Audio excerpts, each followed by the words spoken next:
Hello and welcome to the video. Today we're going to take a look at the fastest team in the Open Raid League. We're going to have here our lead of Gallade, needing only 4 fast moves in order to get to the Leaf Blade, 8 turns total. We're going to have also our Politoad, which is the same. We need only 4 Mud Shots, which are 8 turns total, 4 seconds total to go for 1 Weather Ball.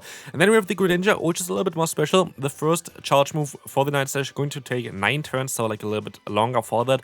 But if you go ahead and go for another Night Slash, it only takes 6 turns, so a total of 7.5 turns to get to 1 charge move, which is the fastest Pokemon in the game currently. And of course, this season we're going to have like a new Pokemon that we can use for it, which I kind of wanted to make the video about anyway, which is going to be the Gallade. I already made a video about this kind of team idea around I think nearly a year ago at this point, where we had a Riados instead, which is also working out. There's some other Pokemon that would also still fit into this theme, which would be, for example, Greedent, only needing 8 turns to get to the first charge move.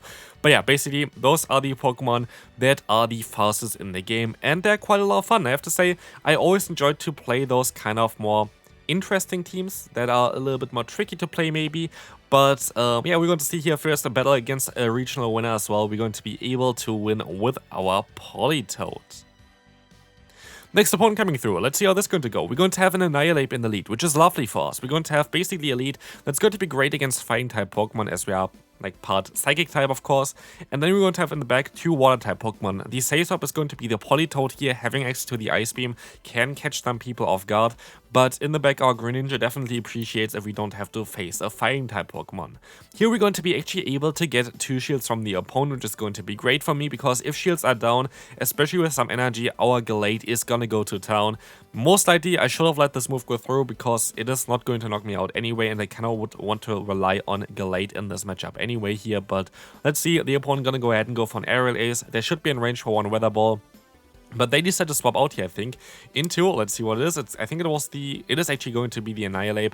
I should have most likely swapped out immediately here, because I would have outsped them with the energy that I had prior. But now I decided to swap out afterwards, and I can just go for the full farm down, which is also a play for us to do. And let's see if we can get a full sweep with our Gallade here. Let's see what the opponent's going to bring in next. It might be the Gligar again. It might be something different. Let's see what they're going to have in the back. It is going to be the Bastiodon, and so we can go for the close combat. This is going to be a stab, double super effective from a Shadow Gallade. This is going to actually not knock them out. I'm so surprised about this. But we can go for another close combat, which I think does more damage than a Leaf Blade in this kind of scenario, just because it's going to be a stab and just a little bit harder hitting in total. But as you can see here, we can go for 3 back-to-back close combats with this Pokemon, and we can win this game. Next opponent, we're going to have a lead that was actually a little bit awkward for us, but they swapped out, and so we can go for a Leaf Blade. And this Leaf Blade can go a long way, because like this, we're going to get the opponent into a range where we can just go for a Weather Ball basically, and hopefully farm down afterwards. So, the opponent has a Golisopod here, a Pokemon that I actually kind of want to take a look at as well. Most likely not with a charge move that they were running here though. I think Aerial Ace is a little bit better in the current meta. Maybe not actually. Maybe it is not, because what you can get from running the Extra is going to have better coverage against Pokemon like Dewgong, for example. But honestly, Golisopod looks like a fun Pokemon to use right now, so maybe you're going to see some gameplay with this Pokemon as well on this channel eventually. But yeah, of course, we are going to run here a team that is insanely squishy, a team that they're going to have quite a lot of weaknesses, because we don't really have a lot of Pokemon to choose from. And so you kind of have to expect that there's going to be some matchups that we're not going to be able to win here today, and this team was not too bad. Like, honestly, I thought it would be way worse than it actually was at the end of the day, but I would also not recommend you to try this team out. Of course, it's just trying to showcase the fastest Pokemon in the game right now, and not really the strongest Pokemon in the game right now. It's not really a balanced team at all. Just want to make this clear again, because some people were like, okay, yeah, I'm just going to copy this team, then I'm gonna go like 5-0 or whatever. This team is not a team for this. Like, I'm always kind of honest with like results of teams and stuff like this. This team definitely has some issues, but we still have some fun here today. This is basically all it is about. Just want to have some fun here today. The opponent is going to still have some play here with the Mantine. Maybe I should went to my Politoad instead. We are going to have a draw here, which I'm definitely going to take. Next opponent, Mantine. Mantine is generally a very big issue for this team. We're going to outspeed them for the first charge move here, which is going to get them a little bit lower, which can help us out quite a bit. Leaf Blade coming through, we're going to do around half of the opponent's health. As we're going to have access to the Ice Beam here, we're going to have a great time. I also thought of going for Earthquake on the Politoed, just in case the opponent going to have something like, I don't know, Lantern that we're going to see swapping in there, but Ice Beam is Legacy. I kind of want to keep it on this Pokemon. Earthquake is also Legacy, by the way, but here we're going to go ahead and go for another Weather Ball. Sometimes Surf is actually better on the Politoed as well, but of course with the theme that we have here right now, we kind of have to go for the Weather Ball because it's the faster move to get to, and like this, we're going to be able to reach that Weather Ball again, going to be able to do a ton of damage, and let's see here, maybe we can go for a full Farmland against the opponent, this would be great. I decided to use a shield here against them. It's going to be a Stone Edge, so it's going to be a great shield for me, and I tried to go for the full Farmland, but they're going to reach a charge move before that, and so Mud Bomb is coming through. We're going to take this move. We can try to go for another charge move afterwards against whatever is coming back in. It's going to be a Whiscash, and so we can go for that Hydro Cannon. And also, we have so much energy right now that I'm most likely going to be able to force a shield here with this Night Slash that is coming through against the opponent, and hopefully going to be able to win this game. They're gonna go for another charge move. I can use a shield here. I have to use it. I don't use a shield. Why do I not use a shield there? I'm not too sure if this was a smart play, to be fair. But they're going to decide to go back into their Mantine, and I go straight for the close combat. I sure went for at least one extra fast move because I thought that the Whiscash would be energy dry anyway, so I thought I would be able to easily outspeed them here, but I needed to get one extra fast move in, so this was definitely a game that I could have won if I played it out a little bit better. Next opponent coming through, we're going to have the Annihilate in the lead. Perfect for us, exactly where we kind of want to face this Pokemon, because our Pokemon in the back here, the Greninja, does not want to get countered down. But honestly, Greninja can take the charge moves. Basically, everything other than close combat is going to be resisted, which is kind of wild.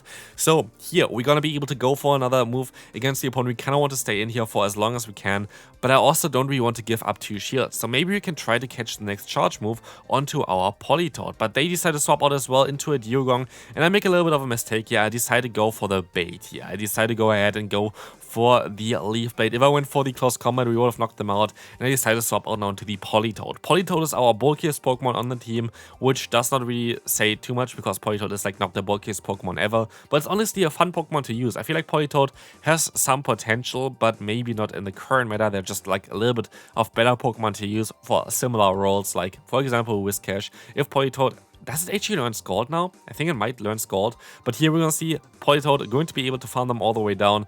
I decided to use a shield here. I feel like it's kind of worth it with the amount of energy that we have in our Pokemon, but let's see if this was actually worth it, as we can try to go ahead and go for the Weather Ball, knock out the opponent. In comes again the Sand Slash from the opponent. We have so much energy stored on our other Pokemon, so we still should have a fairly decent chance here. Let's see. We're going to be able to do a ton of damage against them, and as you can see here, the opponent can go for a charge move. It does not knock us out, not at all, and we can try to go for another charge move as well. Here, Night Slash is coming through. This is going to be able to connect and going to go through as the opponent decides to just forfeit this game. Next opponent, horrible lead force, and in general a horrible Pokemon to deal with, so we have to hope that they're gonna stay in against Politoed. And they decide to do exactly this, which is going to be lovely for us, because our backline is going to struggle against the opponent's Pokemon here. In comes another Annihilate, which is actually kind of fine for me. As I said before, basically we're going to be in a scenario here where we kind of want to get rid of this Pokemon before it can be a problem for our Greninja. The opponent decides to go for a charge move here straight away, and you know what's actually great for this scenario is that we can go into our Gallade now, and they are not perfectly into range where Leaf Blade going to knock them out, but we can maybe overfarm by quite a bit, which would help us out quite a bit as well against the Wigglytuff. So the opponent actually had more energy than I thought. I thought I had like more time to farm up here, but I guess they have like so many Night Slashes stored. It is a little bit tricky, but we can go up to 99 energy with this. We can go for one Leaf Blade. It is going to knock them out, and in comes again the Wigglytuff. And now I'm gonna try to go ahead and go for a close combat after they shielded up this Leaf Blade, because this is going to be definitely a KO against them, and I have to get rid of them. So, close combat coming through, we're gonna take the knockout, and in the back it's going to be a Bastion in a Shadow variant, which might be even better for us, because like this, we can go for the back-to-back Hydro Cannon. We are so spammy with this Pokemon here that we're gonna be able to take the knockout against the opponent. I think if they were non-Shadow, maybe they would have been able to survive the 2 Hydro Cannons, but like this, easy peasy, good game there. Next opponent, great lead for us. Let's see what they're going to swap into. We are going to see that they're going to stay in for a little bit, as we can go for the Leaf Blade. This is going to be able to do super effective damage, and we kind of have to get them low anyway, as our backline otherwise struggles against this Pokemon. We decide to use a shield here. A Surf would not knock us out, but a Thunderbolt definitely would. And they swap out into the Gust Load. I decided to go for a bait here. And honestly, I should most likely go for another charge move afterwards here as well. But the opponent decides to use a shield and I decided to swap out, which maybe was not the ideal play. But you know what's also not ideal, and actually changes the entire matchup, is that the opponent gets the debuff with Crunch. And this is going to basically put me into a range where I don't get to another Weather Ball afterwards, which I think I would have been able to do so. And so the opponent can survive this one, just barely. I would have most likely been able to align myself otherwise. And this is really, really crucial that like the opponent got the debuff here with Crunch. Of course, 30% chance is not something that is like, yeah, impossible to get. Like, it is very easy that the opponent gets something like this, but it is going to change quite a bit. They're going to have in the back a Dragonair. Not too sure if we would have won this anyway, because Dragon-type Pokemon are actually very, very difficult for this team to deal with. Also mainly because Dragon Breath does so much damage here, but let's move on to the next opponent. Deoxys defense here. This is going to be an interesting matchup as well. We can try to go for the swap onto a potential Psycho Boost or something. But yeah, they actually decided to go for a Psycho Boost now, which is okay for me, especially as they swap out into the Vigoroth. We have a ton of energy stored already on our own Gallade. So we can try to go for a Weather Ball. The opponent lets this move go through.